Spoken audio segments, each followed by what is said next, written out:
Hey friends, you're about to start work. Not your job, thank goodness. Someone else's. The kind of work history politely forgot to mention because it didn't fit in a textbook or a stomach. Forget the heroes, kings, and conquerors. Tonight belongs to the background characters, the ones who kept civilization running while everyone else took the credit. The leech collectors, knee-deep in swamp water at dawn. The rat catchers, risking the plague so someone else could sleep soundly. The chambermaids, catching royal vomit in silver bowls and calling it duty. So settle in. These are 11 of the strangest jobs ever invented. Proof that civilization has always relied on someone else's misery. Before we begin, if you truly enjoy these stories, hitting like or subscribe helps me keep making them, and hopefully helps you keep drifting off. Let me know where you're listening from tonight. I'm always amazed by the places people tune in. Now, get comfortable, take a slow breath in, and let it out. Because once this story begins, chances are you'll be asleep before it ends. You wake before dawn when the villa is still dreaming. The marble floors hold the night's chill, and your bare feet whisper across them like a secret. Outside, the first light of Rome spills over the rooftops, gilding the city in a soft gold haze. Inside, you light the oil lamp and the flame trembles, small, nervous, like you.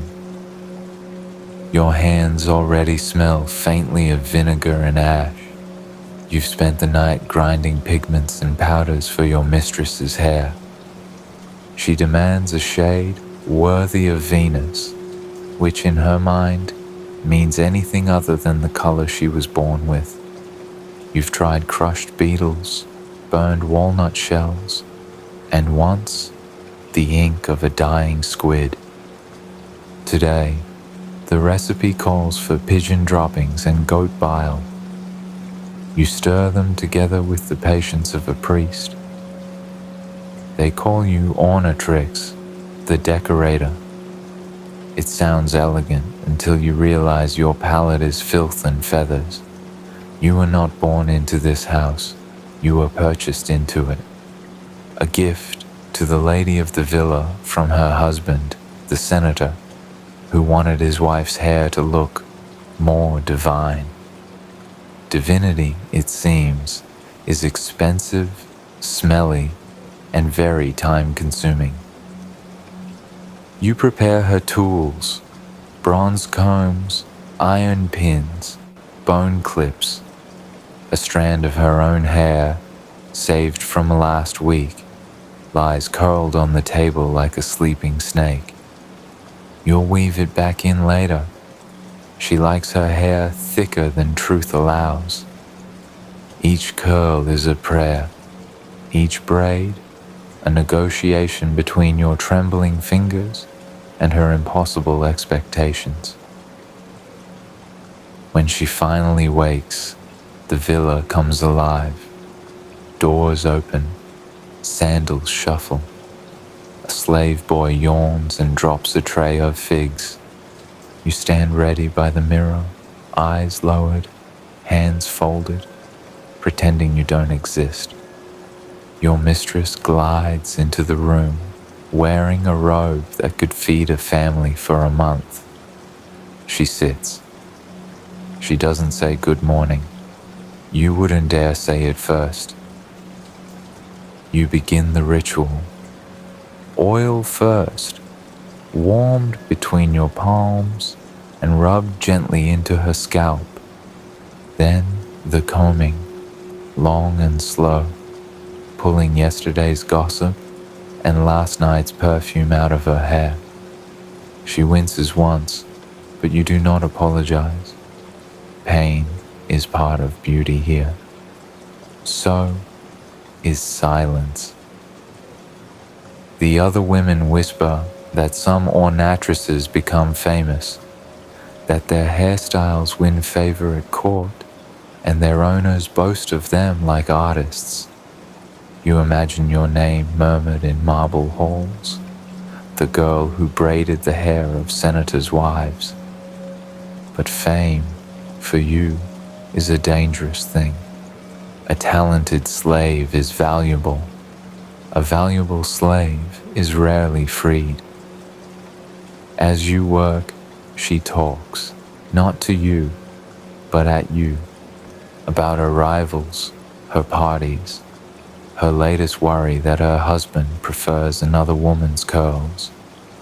You listen the way a statue listens, motionless, absorbing everything, saying nothing.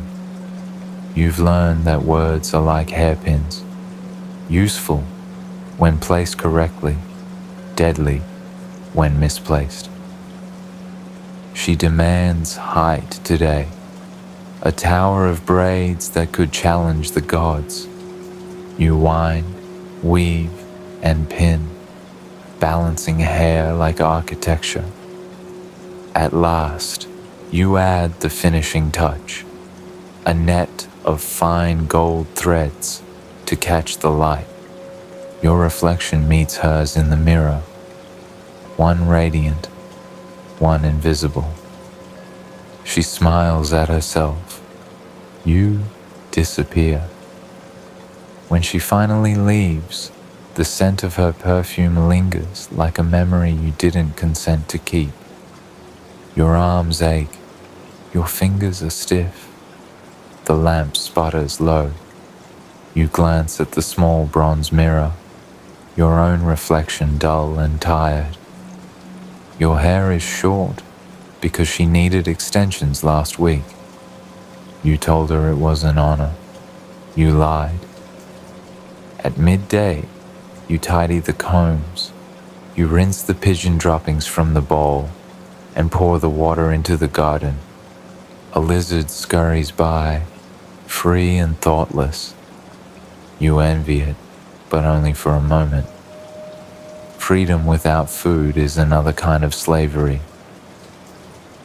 In the quiet, you remember your mother's voice, faint, distant, from another province entirely. She told you stories of goddesses with wild hair who tamed the wind. Now you tame the hair of goddesses who never lift a finger. You think of the irony, but it's too heavy to laugh at. Evening brings relief. The villa softens. The voices grow gentle, almost human. You light the lamps in the corridor and watch their glow ripple across the walls like tiny suns. You can smell dinner, roasted figs, honey, something rich.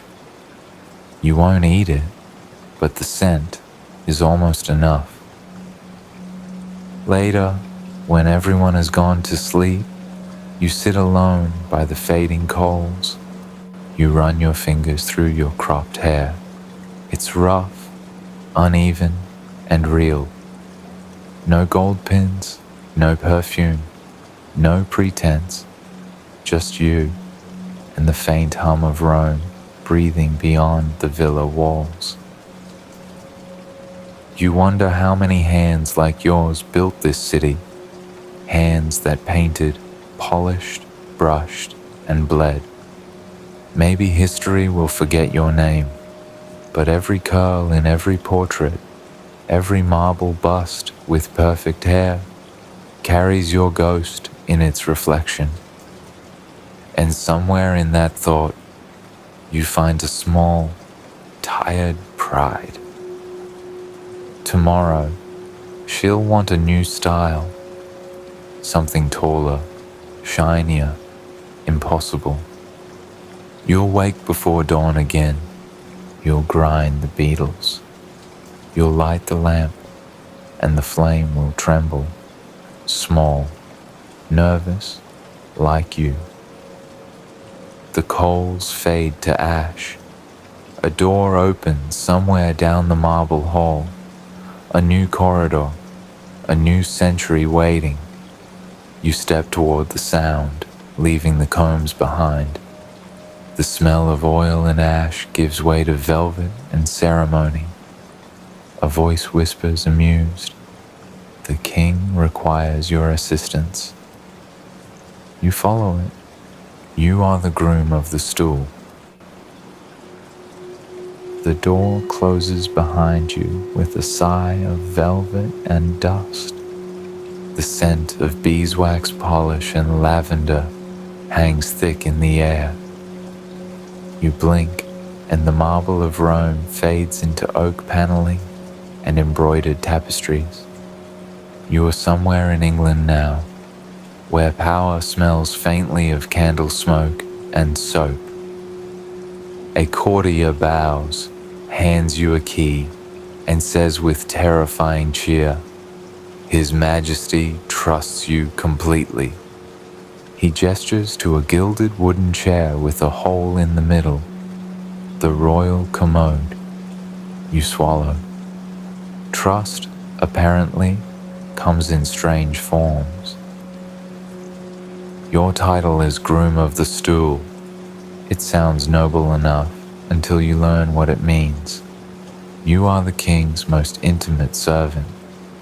You attend his private business, literally. When nature calls, you answer. Before sunrise, you ready the chamber. Fresh linen towels, a silver bowl of warm water, a folded robe for afterward, clean hands, steady nerves. It is said that a careless groom can lose his position or his head.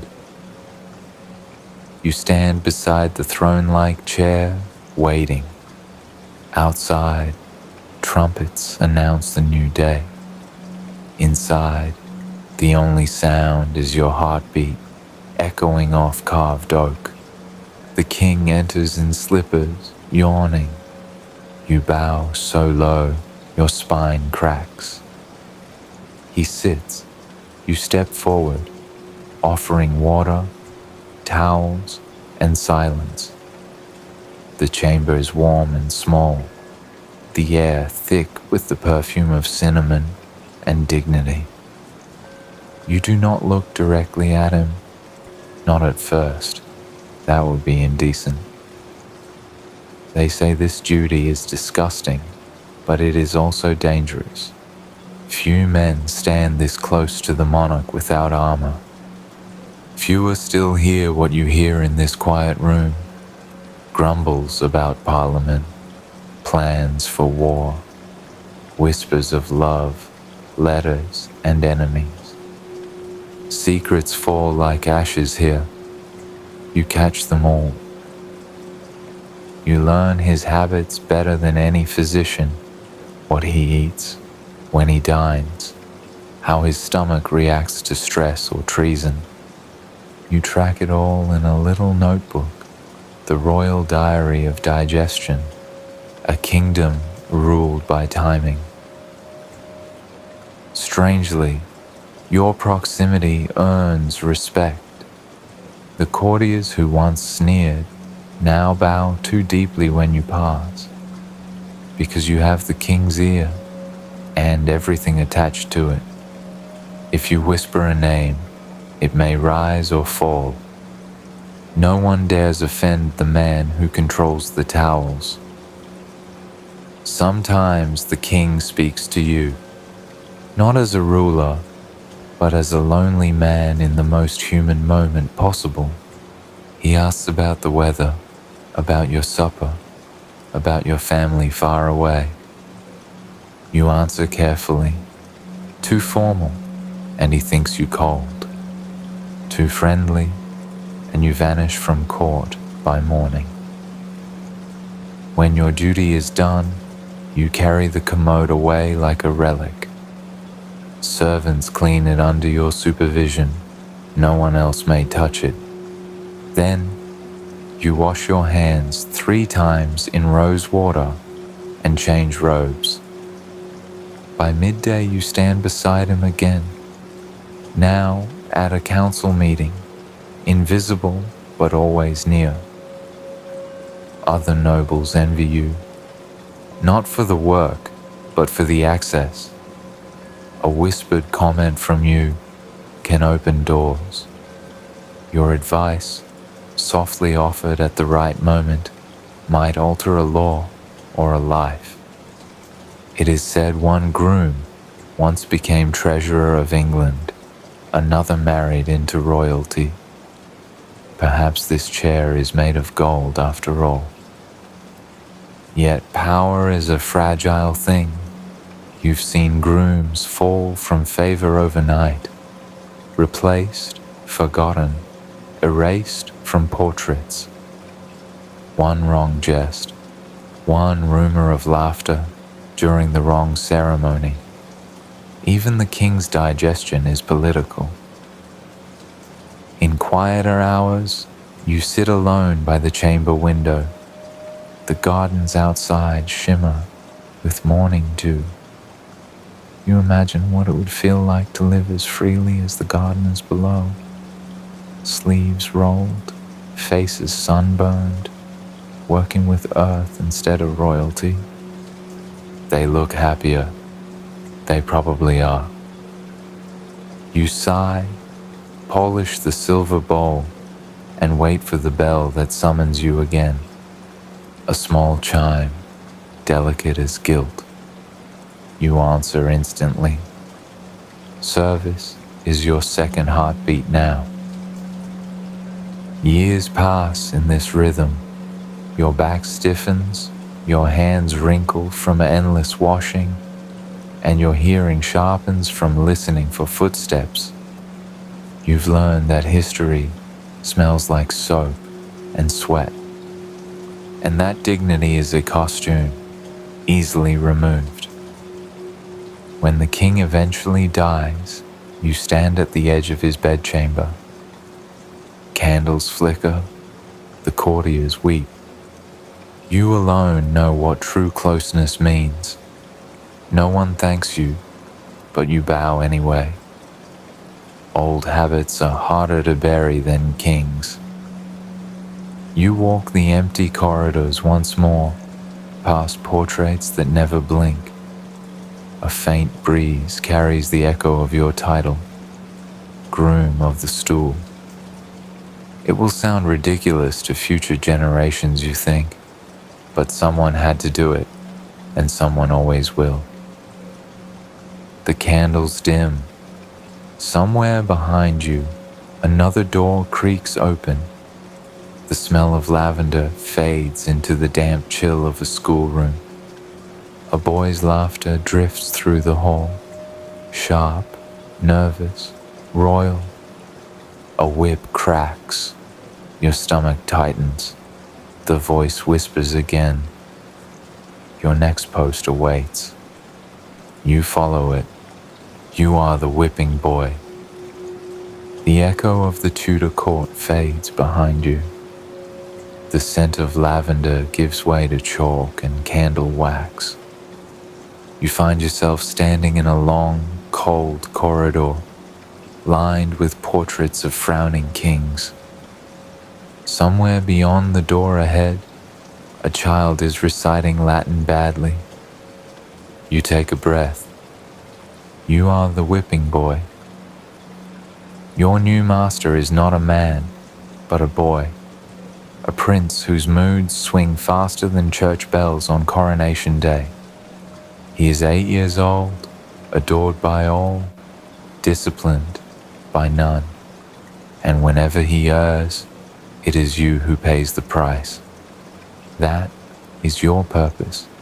That is your profession. You were chosen for your age, your manners, your ability to read without stumbling. The prince needed a companion to learn beside him, someone of equal years, but unequal birth. You sit together at a polished oak desk, ink pots between you. He writes crookedly. You write neatly. He smirks, because you must never outshine him. The tutor clears his throat and asks a question about scripture. The prince yawns. He pokes you with a quill, daring you to answer. You whisper the correct line. He repeats it loudly, claiming it as his own. The tutor nods approvingly. You pretend not to exist. When the prince grows bored, which is often, he invents mischief. Ink spilled on scrolls, feathers pulled from the peacock fan. A frog slipped into the tutor's boot. Everyone laughs until the tutor remembers discipline must be served. But the royal child cannot be touched, so he points to you. The guards lead you to the stool at the front of the classroom. The tutor sighs as though it pains him, yet lifts the rod all the same. You do not cry out. You learned long ago that your silence shames the prince more than your tears ever could. Behind you, he squirms. The sound of wood against skin echoes like thunder in a small storm of guilt. Afterward, the prince refuses to meet your eyes. He mumbles that he's sorry, though no one hears it but the walls. You nod, as always. Forgiveness is part of your uniform. You wear it like invisible armor. Days turn into years. The lessons continue. Mathematics, statecraft, swordplay. You bleed through the centuries of his education. Each lash another lesson in hierarchy, written across your back instead of parchment. He learns virtue by watching you endure it. And yet, something soft grows between you. Friendship, uneasy but real. He shares his sweetmeats when no one looks. You tell him jokes from the kitchen. He asks what it feels like to be ordinary. You answer honestly, like breathing air that costs nothing. He falls silent for the first time in days. At night, the palace quiets. You lie in your narrow cot, listening to carriages on cobblestones, the muffled echo of courtly laughter. Somewhere above, he sleeps under silk, dreaming royal dreams. You imagine him tossing, haunted by guilt in velvet sheets. It comforts you more than it should. Sometimes he argues with the tutor on your behalf, says the lessons are cruel, says you are his friend, not his servant. But even kings in training are powerless against custom. The tutor reminds him, punishment must be seen to work, and so it continues. When he turns 16, the rod is replaced by reprimands, but the habit remains. He confides in you after debates, pacing the library, muttering about responsibility. You hand him scrolls, polish his boots, and hide your pride. You've helped raise a monarch, though the history books will never mention you. They will simply say, the prince matured into a just ruler. You will know how. Then one morning, the bells ring differently. He is king now. You stand at the back of the coronation hall, half proud, half ghost. Your back still carries the memory of his lessons. He looks across the sea of nobles, finds your eyes, and for a heartbeat, the crown seems to weigh less. Later, he sends for you privately. The chamber is enormous, lined with tapestries of battles he has never fought. He dismisses the guards. It is just you and him again. Student and mirror. He presses a velvet pouch into your hands. Inside, gold. Enough to buy a quiet cottage, maybe freedom itself. Go live, he says softly. You've earned it. You bow, not as a servant, but as something stranger, a witness. You thank him, though words feel too small. He tries to speak again, but cannot. For once, both of you are silent for the same reason. Years later, in your small home by a slow river, you sometimes hear news from the court. The king is loved. He treats his servants kindly. He insists punishments be fair, never cruel. You smile. The lessons hurt, but they worked. One evening, as you sit by the hearth, the fire crackling like soft applause, you imagine the boy again, older now, yet still carrying that same embarrassed kindness. You hope he remembers. You hope he forgave himself, because you already did. Outside, the wind hums through the reeds. It sounds almost like laughter, light and forgiven. You close your eyes. You are no longer a shadow of royalty, but a man who survived his duty, and for the first time, you sleep without flinching. The embers fade. Somewhere beyond the cottage walls, you hear another door open in time's great hallway. The smell of ink and metal seeps through, sharper, cleaner, a hint of shaving soap. You rise, dust off the years, and follow the sound of steel against leather. A voice greets you, calm, professional, slightly amused. Next appointment, haircut and amputation. Please step inside. You smile wearily. You are the barber surgeon. The door closes behind you with a metallic sigh. The air smells of soap, sweat, and iron. Light spills through a warped window pane, cutting the room into stripes of gold and shadow. You glance around and realize you're standing in a shop that can't decide whether it heals or grooms. Blades glint on every wall. You are the barber surgeon. Your apron is stained with two histories, one of hair, one of blood. A wooden chair sits in the center of the room, tilted forward for shaving, backward for surgery. Beside it, a small table holds razors, scissors, forceps, and a jar of leeches, all politely waiting their turn. A basin of water steams faintly in the morning chill. Outside, the village stirs. Carts rattle over cobblestones. Bells call monks to prayer. You open your shutters, and the smell of bread mixes with the faint tang of old bandages. Customers will arrive soon, not sure whether they'll leave smoother or shorter. The first client of the day is a farmer.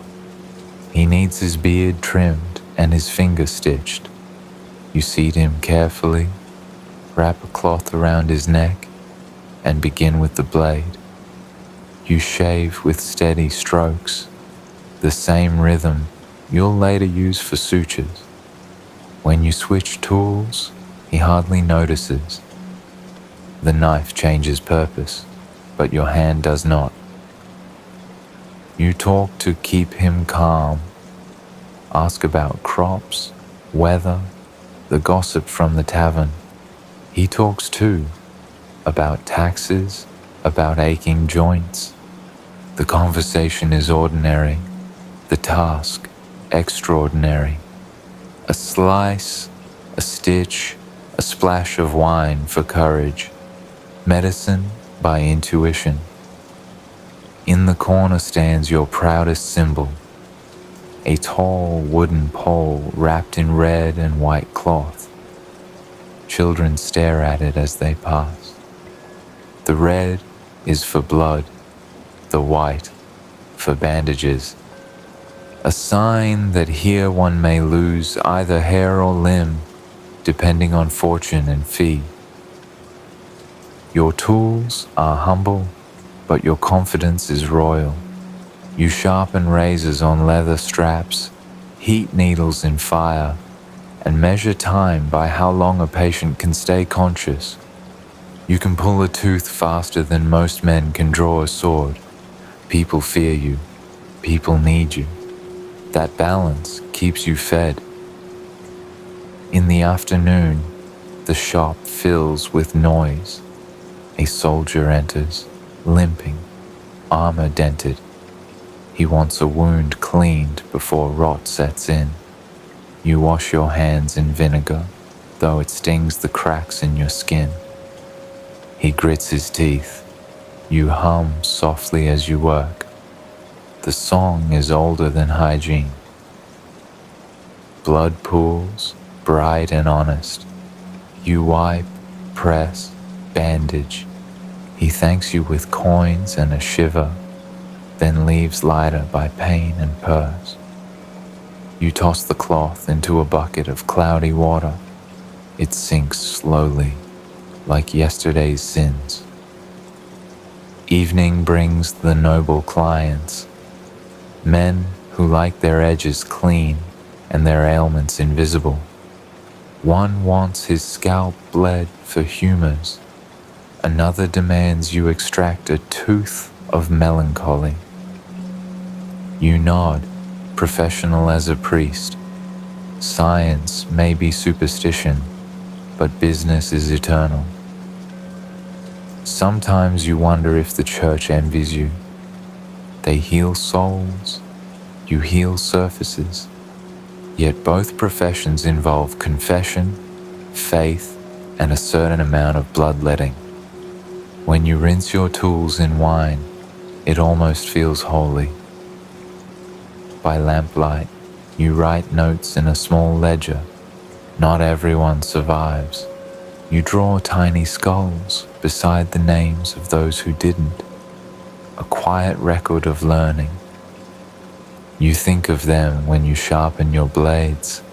Failure too must be honed. Your apprentice sweeps the floor, humming tunelessly.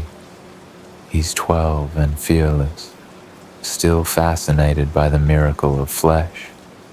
You envy his curiosity, the way he watches each cut like a craftsman studying wood grain. One day, he'll inherit your chair. You only hope he learns mercy as quickly as skill.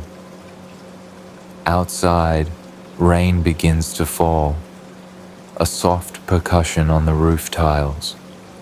You lean in the doorway, watching water swirl down the gutter in pink ribbons. It looks almost beautiful. The village torches flicker in reflection, little halos in the puddles. You breathe, finally, without the smell of blood. When the last candle burns low, you clean your blades once more. The metal catches the firelight, shimmering like tiny suns. You whisper a brief apology to every soul you've stitched, shaved, or scarred. It's a small ritual, but it keeps your hands steady. Some men pray, you sterilize. You sit, exhausted in your chair, the same one that has held warriors, widows, thieves, and priests. Your back aches, your fingers twitch with ghost movements, still sewing invisible wounds. Outside, the rain eases into mist. You close your eyes and listen to it hiss against the pole. red and white, blood and bandage, life and work, wound together forever. Tomorrow will bring more patience, more gossip, more screams hidden behind polite laughter. But for now, the shop is quiet. You can almost hear the heartbeat of the town, steady and fragile as a pulse under your thumb. You smile because for better or worse, you kept it beating another day. The candle guttering beside you spits one last spark. In that flash, the blades glimmer, then fade.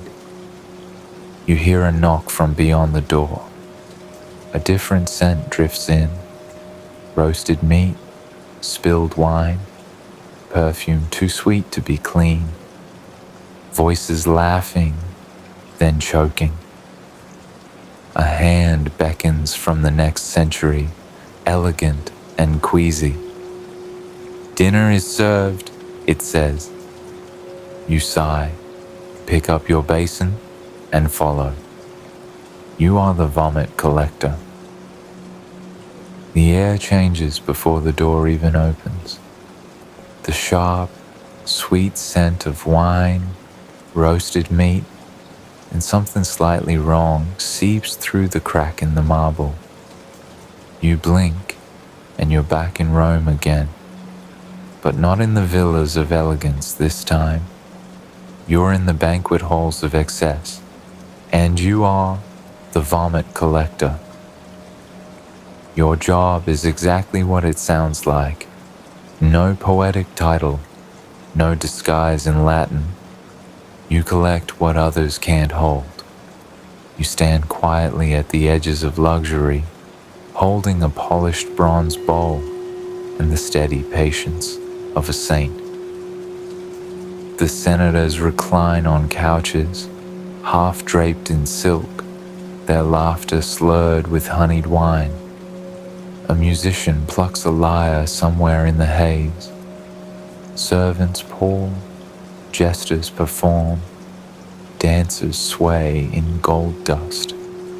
And you, invisible as air, wait for the sound that signals your moment. A cough, a hiccup, a little too much pleasure. They call it vomitorium, not a place, but an act, a ritual of release. The Romans have learned to turn appetite into endurance. They eat until their bodies revolt, then they begin again. You're part of the machine that makes it possible. You keep your eyes low as the first guest waves you over. He's smiling, his lips stained purple from wine. You step forward with practiced grace, bowl extended like an offering. He leans over without shame. You hold steady. The musician never stops playing. No one looks away. You take the bowl, bow slightly, and retreat. The smell follows you, sweet and sour, the perfume of too much wealth. In the corridor, you empty it into a larger vessel, rinse the bowl, and return before the next course arrives. Timing is everything. You must never miss the rhythm of indulgence. Your co-workers envy the wine bearers and fruit servers. They stand closer to laughter. You stand closer to humanity. You've seen what luxury does when left unchecked. The body reminding the soul who's truly in charge. The hours stretch like melted wax. You move through the hall, silent, unnoticed, a shadow with purpose. A senator cracks a joke about oysters and mortality. Another demands more figs, more honey, more applause. Your bowl glints briefly in the lamplight, a tiny mirror reflecting greed. Sometimes Guests don't make it to you in time. Then, your job changes. You kneel with a rag and water, cleaning marble that once hosted emperors. You tell yourself it's just part of the cycle. The feast gives, the feast takes. Still, you learn to breathe through your mouth. A guest once apologized. A poet, drunk on wine and his own verses, he called you the most necessary man in Rome. You bowed, unsure if it was kindness or cruelty. Either way, it was the closest thing to gratitude you'd ever received. The cooks whisper that emperors themselves do this. Gorge, purge, repeat.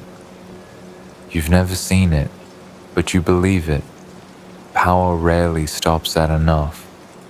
You sometimes imagine a god somewhere above, watching with both disgust and curiosity, wondering how creation ended up here, surrounded by wine, gold, and bowls like yours.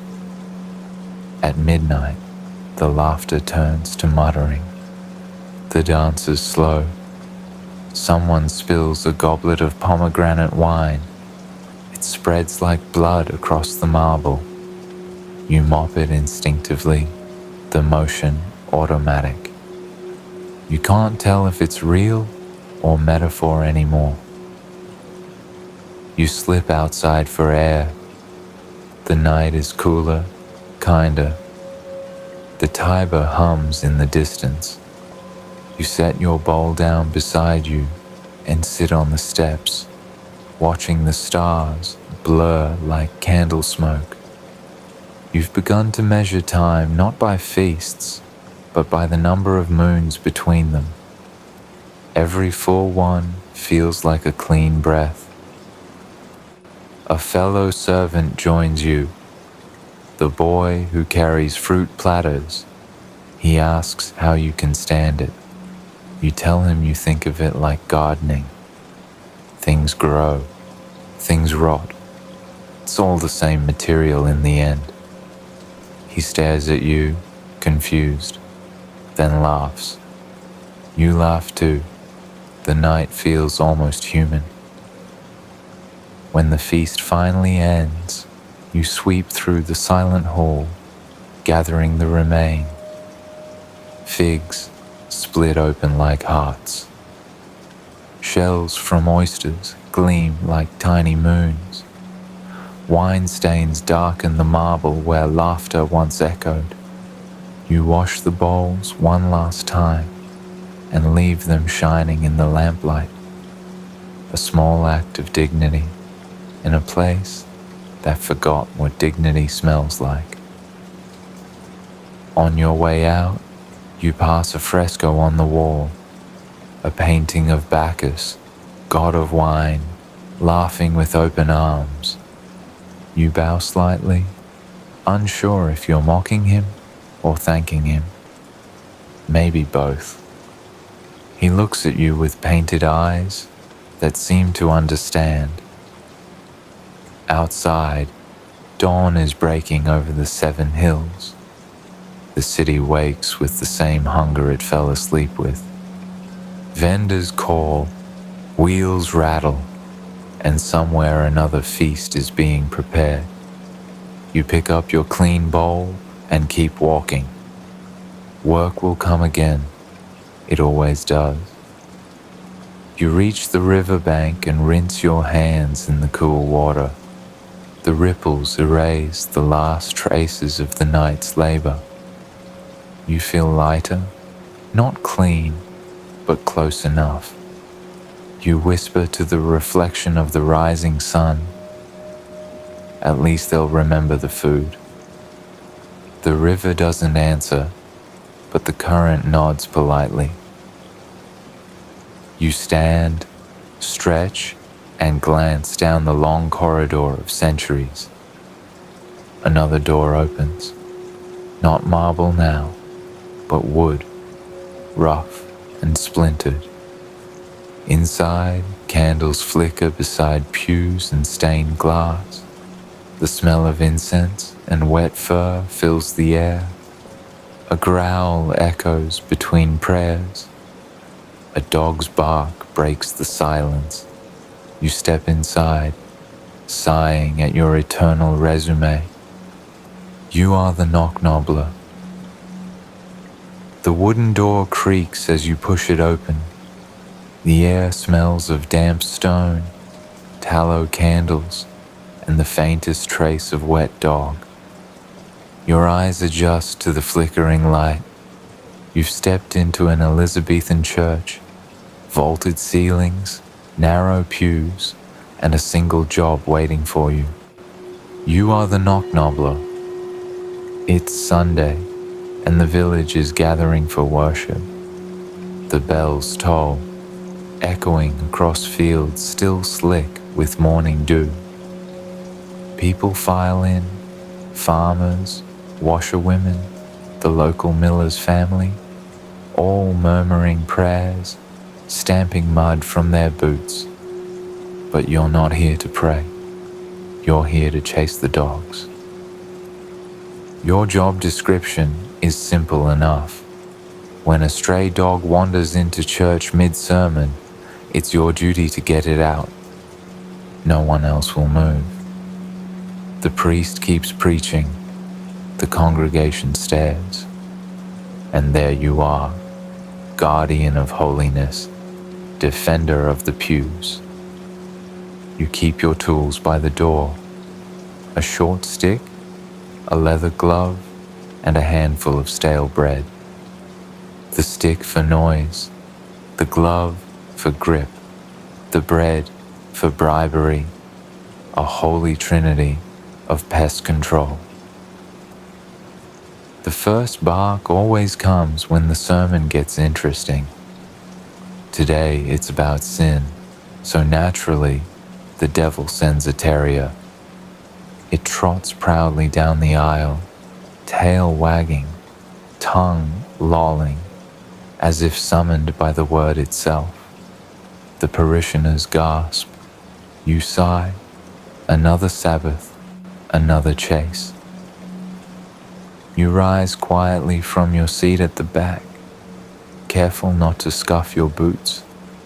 You whisper an apology to St. Francis, then start forward, crouched like a hunter in the Lord's house.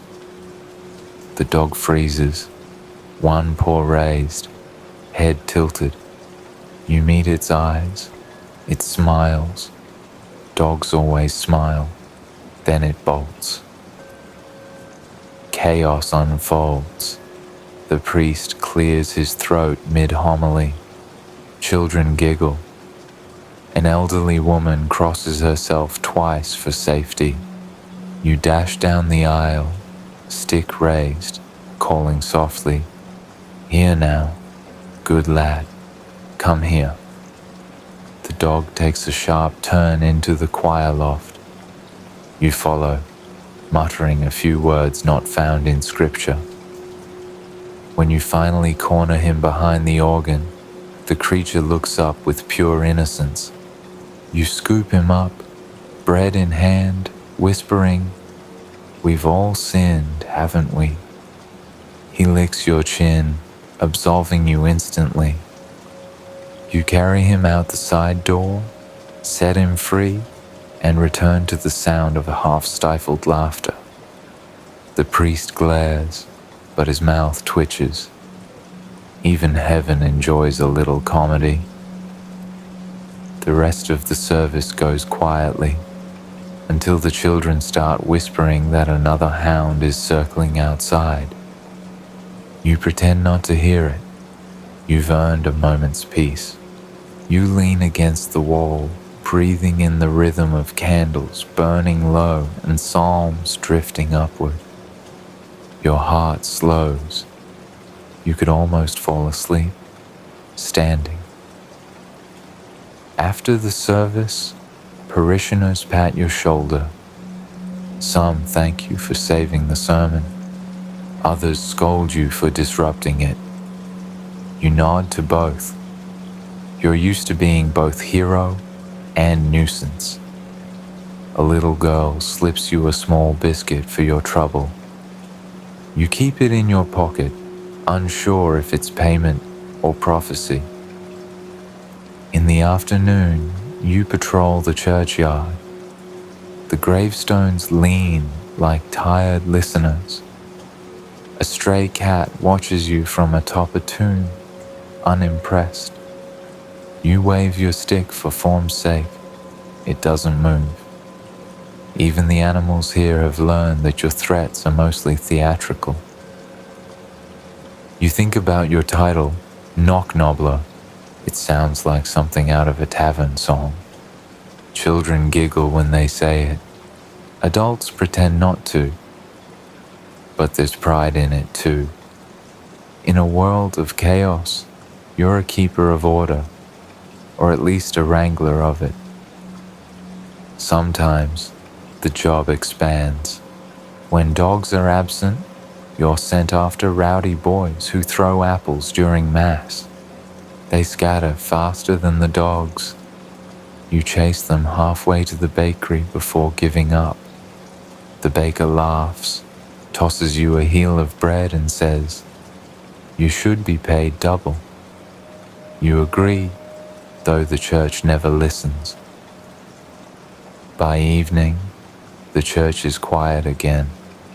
The candles burn short, the pews smell of wax and rain-soaked wool. You sit on the front step, stick resting across your knees, and listen to crickets tune their tiny violins. Somewhere, a dog howls at the moon. You raise your bread like a toast. To both of us, you whisper. It's not a grand profession, but it's honest.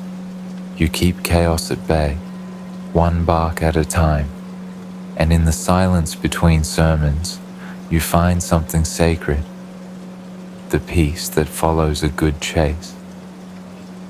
As the last candle flickers out, you gather your things, the stick, the glove, the crumbs of bread. You hang them by the door, ready for next Sunday. Outside, the mist rolls in, thick and silver, curling around the gravestones. You step into it, following the faint sound of rushing water. It smells of mud and moss and something faintly metallic. A swamp lies ahead. You know your next post before the voice even speaks. You'll want to roll up your trousers, it says. You smile, tired but amused. You are the leech collector. The mist thickens until it becomes a curtain. You push through it and feel the world change temperature. The air turns colder, wetter. You hear frogs somewhere in the dark, and the ground begins to squelch beneath your boots.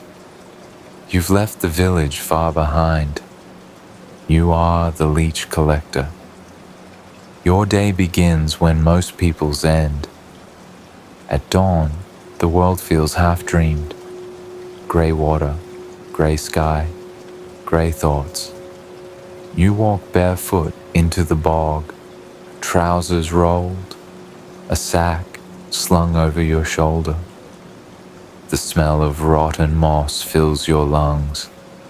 A heron watches from the reeds, unimpressed. The mud grips your ankles like memory. You move slowly, careful not to disturb the water too much. Leeches like stillness, not panic. Your calves sting from old bites, scars from yesterday's harvest. You wade deeper until the cold numbs thought itself. The trick is to stand still, to become part of the swamp. You breathe quietly, feeling the current slide against your skin. Then you wait. It doesn't take long. You feel the first one latch, a tiny pinch, almost polite. then another and another. The leeches have found their breakfast, and you are the buffet. You resist the urge to flinch. If you scare them off, you'll have to wait again. Instead, you focus on the sounds, the croak of frogs, the hum of insects, the whisper of wind through cattails. Nature sings its slow, indifferent hymn. You stand still and let it feed. After 20 minutes, your legs feel heavy. You reach down and begin to peel them off one by one. Each leech detaches reluctantly, fat with your blood, sliding into your wooden bucket with a soft plop. It's disgusting and oddly satisfying, like being paid in proof of your own endurance. You glance into the bucket. Dozens writhe, slick and alive, dark jewels of medicine to be. Doctors in far-off cities will use them to treat fevers, gout, headaches, heartbreak, any ailment the body or soul can imagine. You're not a healer, but without you, the healers would be helpless. That thought warms you briefly. The sun finally breaks through the fog, turning the swamp to silver. You squint at the reflection and think you look almost holy, a muddy saint in service of bloodletting and balance. If only the saints knew how cold the work truly is. You step onto the bank and sit for a moment, dizzy. Your legs tremble. Tiny streams of blood ribbon down your shins, mixing with the mud. You wrap strips of linen around the worst of it. There's no medicine for this kind of work, only habit. By midday, the bucket is full. You pour the leeches into clay jars lined with damp moss and tie the lids tight. Each jar is worth more than a day's wages. You whisper a little prayer to keep them alive until market day. It's less superstition than survival. Sometimes, nobles buy them for show, proof they're wealthy enough to bleed recreationally. You've seen the type, perfumed sleeves, soft hands, fainting at the sight of what you do daily. They call you the blood man. You prefer supplier. It sounds less cursed. You eat your lunch on a dry patch of grass, a crust of bread, a sip of ale that tastes faintly of rust. The swamp hums around you like a living organ. Somewhere in the reeds, a snake slides silently, uninterested in your suffering. You tear off another piece of bread and toss it into the water. A small kindness to something that isn't you. Afternoon clouds gather, turning the bog darker, heavier. The smell of rain mixes with the iron of your blood. You keep working, because stopping means thinking. And thinking leads to wondering why anyone would choose this life. You remind yourself you didn't. It chose you. By dusk, you make your way home along the narrow path between fields. The jars clink softly in your satchel. Each sound is a heartbeat, steady and slow. The village smoke rises in the distance, a grey promise of warmth. You count your steps to stay awake. The fatigue feels clean, almost honest. When you reach your hut, you light a small fire and set the jars beside it. Steam curls upward like incense. You wash your legs with salt water and close your eyes against the sting. The bleeding slows. You lean back, exhaling, listening to the faint squirming inside the jars, your strange little choir of survival. You dream sometimes of a day when the doctors discover something cleaner. Needles maybe, or potions that don't crawl. But deep down, you know leeches will outlast you all. They always find another vein, another host, another century. They're small experts in persistence.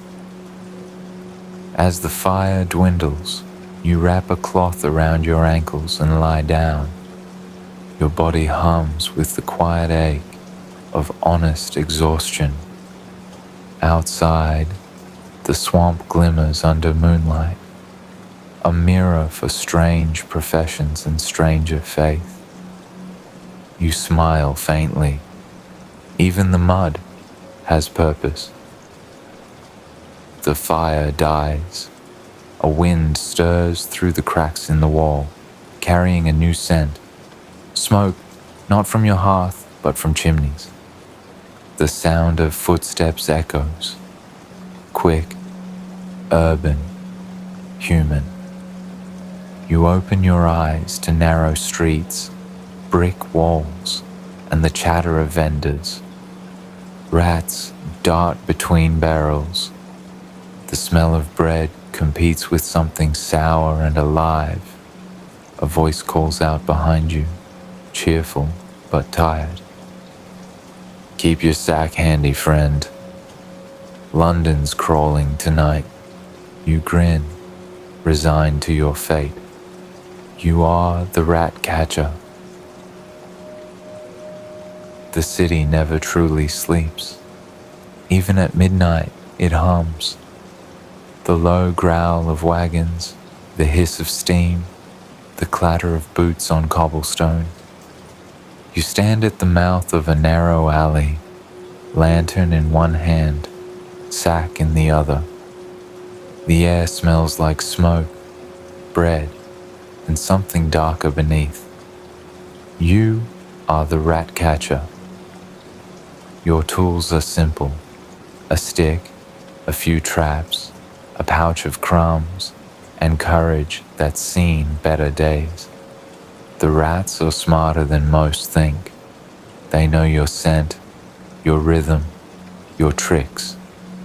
But you've learned theirs too. Every city has a heartbeat, and the rats follow it faithfully. The baker across the lane pays you in loaves, the butcher in silence and sausages. The mayor's clerk pretends not to know your name, though his cellar tells another story. You are tolerated, needed, but never invited to dinner. Respectable people prefer not to think about who keeps their streets clean. You light your lantern and step into the warren of alleys. Shadows flicker across wet brick, long and nervous. You scatter crumbs near a drain and crouch, listening. The sound comes first. Faint scratching, like whispers beneath the cobbles. Then the eyes, dozens of them, tiny sparks catching the light. You smile. Business is good tonight. You move quietly, patient as hunger. The trick is rhythm.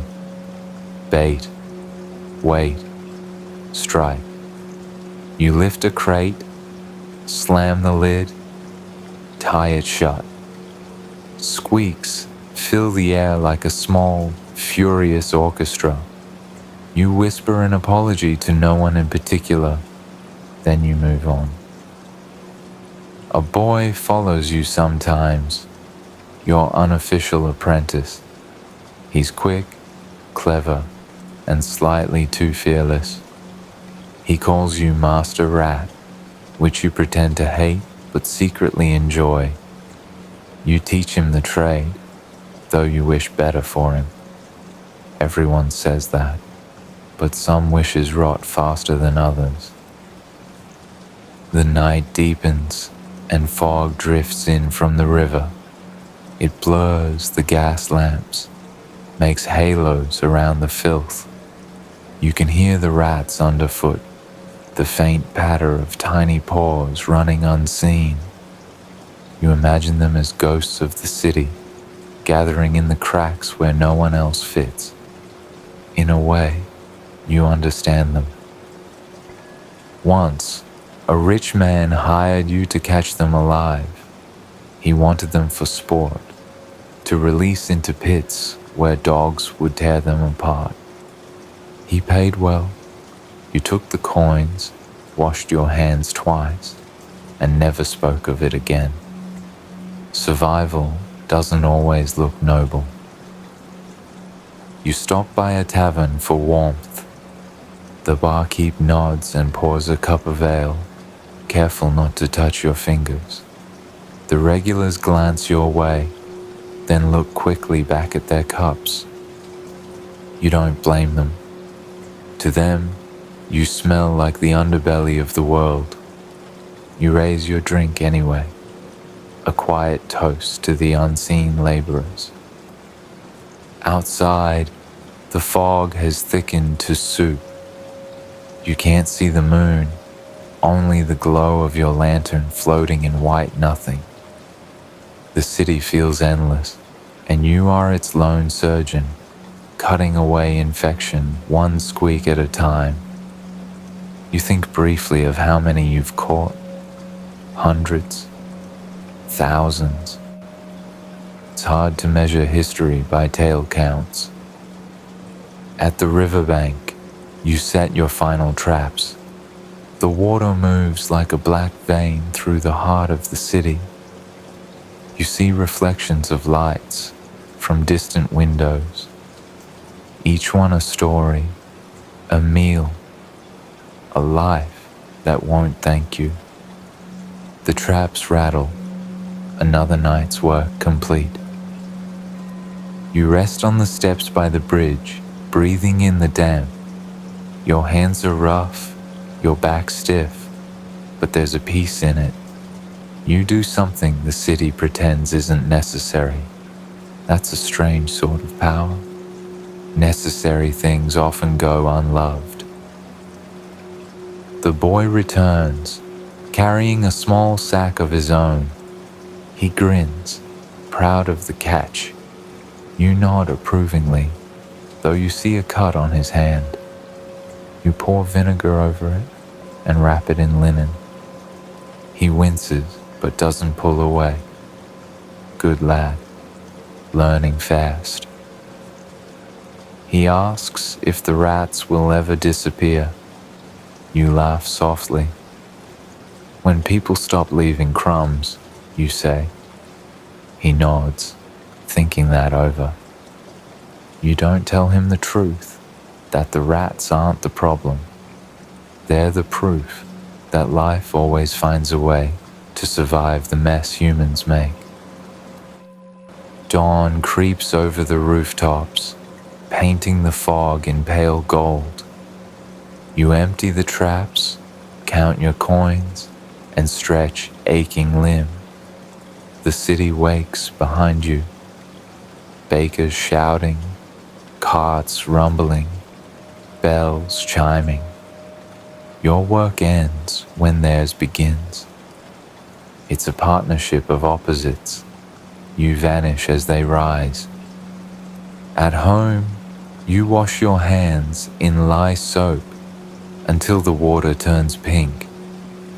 You hang your coat by the fire, lay the traps to dry, and finally sit down. The silence feels heavy, but clean.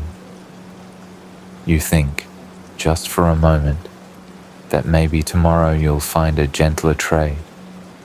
Then you remember, gentler trades rarely pay. As the fire crackles, you close your eyes and hear them, faint squeaks echoing through your dreams. Not menacing, not mocking, just living. You smile because you understand them now. You and the rats, share the same secret. To survive, you go where others won't. A soft knock interrupts your rest. You open your eyes to see a pale dawn outside your window. A woman in a shawl stands there, holding a coin and a question. "Could you wake me early tomorrow?" she asks. You blink, confused, until you see the long stick in your hand and the sleeping city beyond. The night's filth fades into morning light. You nod, already understanding. You are the knocker-up. The city is still asleep when you wake. No birds yet, only the low sigh of coal smoke curling through narrow streets. The lamps burn low, painting halos in the fog. Your breath ghosts in the cold. You pull on your coat, pocket your list of names, and pick up your long tapping stick. You are the knocker-up. It is 4 a.m. The factories will roar to life in an hour, and half the town depends on your knuckles and timing. You move through the quiet like a caretaker of dawn. Every window is a promise, every name on your list, a small responsibility. You tap once, wait, then tap again, the sound of obligation wrapped in wood. Your first stop is Mrs. Hollis on Cherry Lane. She works the looms and hates being late. You tilt your head back, find her dark window, and raise your stick. 3 gentle taps. Pause. A light flickers inside, followed by a sleepy cough. You smile. Another soul returned to the waking world. Next is the shoemaker's apprentice, a boy who sleeps like the dead. You don't bother with the stick. You take the pea shooter from your pocket and send a quick volley at his glass. Click, click, click. He groans, waves, and disappears again. You'll come back in 5 minutes. You always do. The cobblestones glitter with frost. Your boots crunch softly, echoing down the empty lane. Behind curtained windows, kettles begin to boil. Somewhere a rooster tries its best, sounding hoarse and surprised to be alive. You chuckle under your breath. Every profession has its competition. People think your work is simple, but precision is everything. You must remember who pays weekly, who's moved flats, whose husband is on night shift, whose window sticks on cold mornings. Too early, and you steal their dreams. Too late, and you cost them wages. You walk the narrow line between sleep and survival. Children wave to you on their way to school, eyes wide with wonder. To them, you're half magician, half ghost. The person who touches every house but belongs to none. You tip your cap, pretending the job feels noble. Maybe it does, on mornings like this, when the world is still quiet enough to listen. At the factory gate, you meet 2 other knocker-ups comparing notes. One uses a fishing pole strung with wire. Another swears by a long bamboo cane. You trade gossip, warmth, and a flask of tea. Then you scatter again, the city's earliest orchestra resuming its soft percussion. By 6, the horizon blushes gray-pink. Smokestacks wake like tired giants. You stand on the bridge for a moment, watching workers stream below, hundreds of them, yawning, buttoning coats. marching toward the day. None of them see you. That's how you know you've done it right.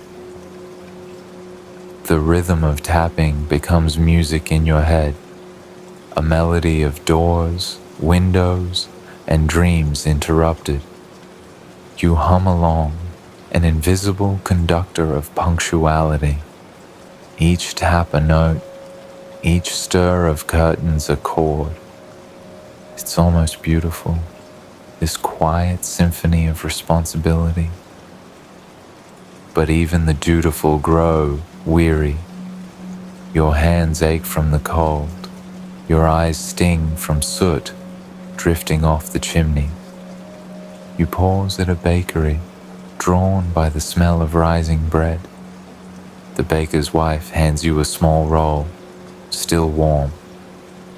"Payment," she says.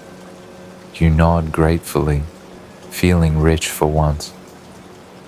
Sometimes you wonder what it would be like to sleep until sunlight, to let the day begin without you. But then you think of the faces waiting behind those dark panes, the mothers, the machinists, the dreamers who'd lose their coin if you failed. You lift your stick again and smile. Purpose is its own alarm clock.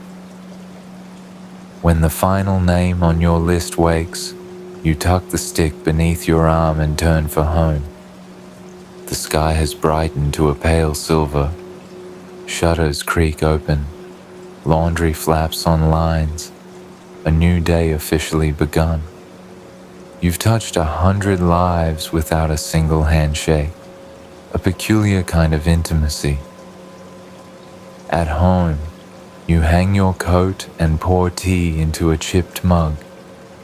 You sip slowly, watching light crawl across the wall. Your body hums with exhaustion, but it's a good hum, the sound of having mattered. Outside, the city roars to life.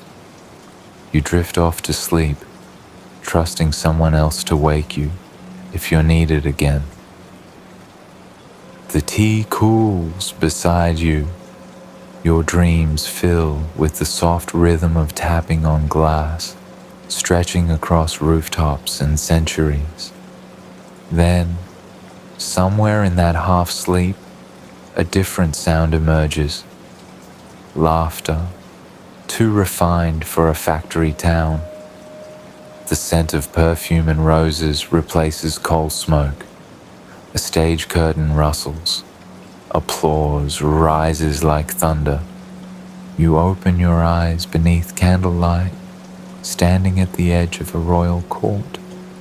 A jester bows, and the crowd waits for his cue. He grins, clutching his stomach in theatrical agony. You sigh, almost laughing yourself. You are the flatulist. You awaken to applause, a strange thing considering you haven't done anything yet. The room glows with candlelight and expectation. Perfumed nobles sit in rows, faces flushed with wine and curiosity. Someone whispers your name like a spell, half reverent, half ridiculous. You are the flatulist. Your costume is splendid. Velvet tunic, satin breeches, and a gold-trimmed belt that hides a lifetime of humiliation. A page hands you a goblet of watered wine for courage. You nod politely, though you prefer your courage in smaller doses and quieter rooms. Still, the show must go on. A herald steps forward, unrolling a scroll with royal seriousness. Presenting, he declares, Master of Wind, Court Entertainer, Champion of Air. The audience erupts in laughter before you've even taken the stage. You bow deeply, letting the joke settle where it belongs, in their imagination. Your instruments are invisible but well trained. The body, after all, is its own kind of bagpipe. You take a deep breath, straighten your back, and wait for silence. Every performance begins with composure, every laugh with release. The first note is modest, polite, a whisper through silk. The crowd titters, unsure whether to applaud. Then you build, adjusting posture, timing, tension, a short trill, a pause, a perfectly pitched finale that could humble a trumpet. The court explodes in cheers. You bow again, cheeks warm but proud. This is art after all, absurd art, but art nonetheless. You've spent years mastering rhythm, tone, and restraint. It's not just noise, it's orchestration. And tonight, the king himself laughs hardest. He wipes tears from his eyes and calls for another round. You oblige. You've prepared a medley. The Ballad of Beans, The Siege of Bowels, and the ever-popular Wind Beneath My Wings. Each one receives thunderous approval. You are, against all logic, the star of the court. During the intermission, courtiers approach you with cautious admiration. One asks about your method. Another wonders whether diet affects tone. You answer graciously, pretending it's all terribly scientific. You even use words like diaphragm control and resonant frequency. They nod as though speaking to a philosopher. But behind the jest lies truth. You are a craftsman. Your breath, your timing, your silence, all practiced with the devotion of a monk. You perform joy in a world that takes itself far too seriously. And if laughter buys you supper, then dignity can wait its turn. When the second act begins, you add theatrics, a twirl, a curtsy, a long, slow crescendo that makes even the queen cover her smile behind a jeweled hand. By the end, the audience is howling, pounding the tables in delight. You take a bow so deep, it feels like prayer. Afterward, you're invited to the banquet. Musicians play, wine flows. Every few minutes, someone leans over to whisper another pun at your expense. You laugh with them, because laughter is your currency, and you've earned plenty tonight. The king summons you one last time. He claps you on the shoulder and declares, "No one brings joy to my court like you, sir." Then, with a grin, he gifts you a small pouch of gold and a polite request to return next year. You bow once more, resisting the urge to provide an encore. Later, when the hall empties, you stand alone on the stage. The candles burn low. The laughter lingers like perfume in the rafters. You exhale, not as a performance, but as release. The room sighs with you. Outside, the night air feels crisp, forgiving. The stars above twinkle like patient critics. You tip your hat to them, whispering, all in good fun. They shimmer in silent applause. It's enough. You walk home through cobblestone streets, pockets heavier, steps lighter. Somewhere behind a tavern door, a bard sings of knights and dragons. You smile. No song will ever be written for your craft. yet you've outlasted many of them. Laughter, after all, echoes farther than a legend. At your small cottage, you set the gold pouch on the table and light a candle. You sit in silence, listening to the world breathe. Outside, the wind moves through the trees, perfectly in tune. You grin. Even nature performs an encore. Tomorrow you'll be forgotten again, replaced by jugglers or jesters or the next passing novelty. But tonight, for a brief and glorious moment, you are art incarnate. You take one final bow to the empty room and whisper, "Good night, my audience." The air answers softly with approval. The candle burns out and darkness folds around you like velvet. Somewhere ahead, another door creaks open, quiet, polished, dignified. The smell of parchment and perfume drifts through. A noble voice clears his throat, muttering, "What was his name again?" You smile as you step through the doorway, already knowing the answer. You are the nomenclator. The door opens on quiet luxury. No crowds this time, no applause, just the hush of silk and the soft clink of gold cups. You step inside, bowing slightly as voices murmur around you. You are the nomenclator. Your task is simple in theory, impossible in practice. You remember names, all of them. Senators, merchants, distant cousins, enemies disguised as friends. Every face, every title, every whispered fact. You are your master's second memory. The banquet is already underway. Your master, a sleek patrician with ambition in his eyes, glides through the crowd.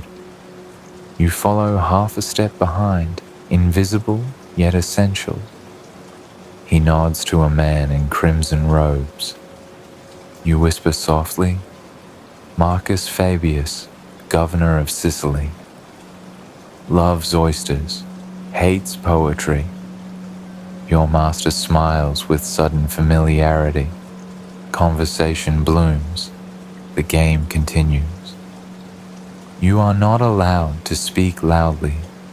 Only breathe information into his ear. The right name at the right time can unlock favors, alliances, and secrets. Forget one, and dinner turns to disaster. Remember them all, and your master shines like Apollo. You've trained for years. Each name is a bead on an invisible rosary of the mind. You recite them before sleep, taste them like words in prayer. Some men count coins, you count people. A servant offers you a cup of watered wine. You decline. You can't risk blurring the edges of recall. Even a single sip could loosen a memory. Instead, you stand silently behind your master, eyes scanning the crowd, searching for faces that history might forget. You watch how he moves, every nod rehearsed, every smile borrowed. You provide the script, he provides the performance. It's an elegant kind of puppetry, and you're the string no one sees. Now he greets a woman draped in emerald silk. You lean in. "Julia Procula," you whisper. Her husband imports olive oil. Don't mention Egypt. He laughs at something she says, steering the talk towards safer waters. You exhale quietly. One more social ship guided through the storm. Later, as musicians begin to play, you retreat to the shadows near the marble column. The guests blur together, jeweled masks of power and vanity. You know them all, their titles and tragedy. Somehow, that makes them less frightening. Familiarity is its own armor. A young servant passes, carrying a tray of figs. He trips, spills them, blushes crimson. No one helps him. You do. You kneel, gather the fruit, and whisper his name softly, so he remembers he's still human. He stares at you, startled that you know it. Thank you. He breathes. You nod. You won't forget him either. By midnight, the hall grows warm with conversation and vanity. Laughter rings like coins tossed in a fountain. Your master leans back, confident, unaware that every word he utters rests on your quiet recall. You stand behind him, unseen, and feel something between pride and fatigue. The mind tires differently than the body, quieter, heavier.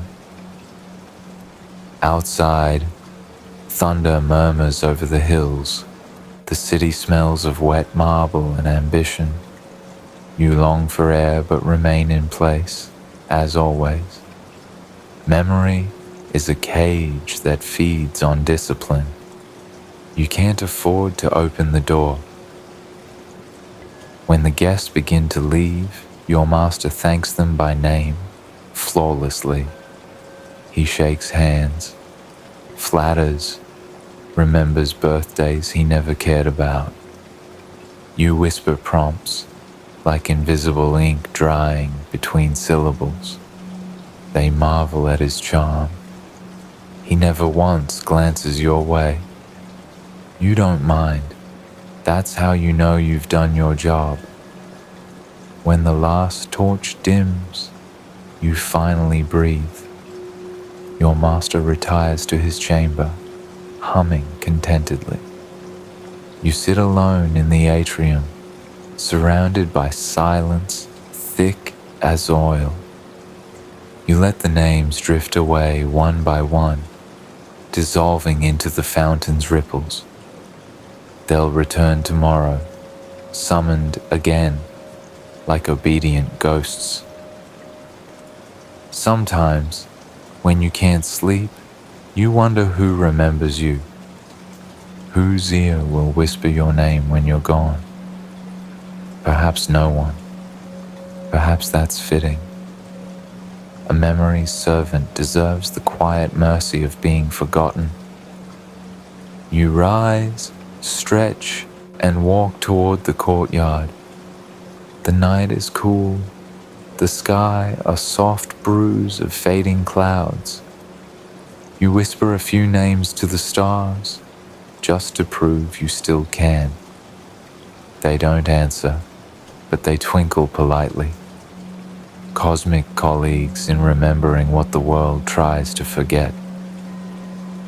You close your eyes and listen to Rome, breathing in its sleep. The fountains, the markets, the distant laughter. Every sound carries a story, and you've memorized enough for a lifetime. Your mind finally quiets. The job is done. Somewhere beyond the atrium, a new door opens, smooth, gentle, glowing faintly. The scent of wax and parchment fades, replaced by rain and the hum of 432 hertz. You recognize the sound, your own breath returning from every century you've wandered. The voices of the others echo softly. The slave, the servant, the healer, the fool. all your strange incarnations joining the same dream. You smile, stepping through the doorway, leaving the ancient world behind. You wake in your own time, under soft rain and candlelight. The stories fade, but their warmth lingers. You have been everyone, done everything, survived it all. The world hums quietly, grateful that you remembered. You close your eyes again, finally at peace. Your workday is over. Sleep well. The rain outside falls in rhythm with your breathing. The candlelight flickers, small and steady, the last flame of another strange century. You've traveled through time tonight, through mud, marble, laughter, and labor. You've worn 11 lives, each one absurd and beautiful in its own way. You've curled the hair of Roman nobles, waited beside kings, taken lashes meant for princes, sewn wounds, emptied bowls, chased dogs, gathered leeches, caught rats, and knocked on sleeping windows. You've even made royalty laugh with nothing but air and nerve. And finally, you remembered everyone's name, so the world wouldn't forget itself. Each job, in its own strange rhythm, kept humanity turning. The small, the unseen, the necessary. The people history forgets, but sleep remembers. Tonight, you gave them back their stories. The storm quiets outside your window. The city exhales. The past drifts away like mist at dawn. What remains is the gentle hum of your own heart, the only tool that never changes, no matter the century. You are home now. No more doors, no more tasks, only the slow, forgiving rhythm of rest. The candle burns low, your breathing softens, and time itself seems to yawn. You've worked enough for one eternity. The shift is over. Close your eyes. The world can wait until morning. Sleep well, traveler of strange professions. You've earned your dream.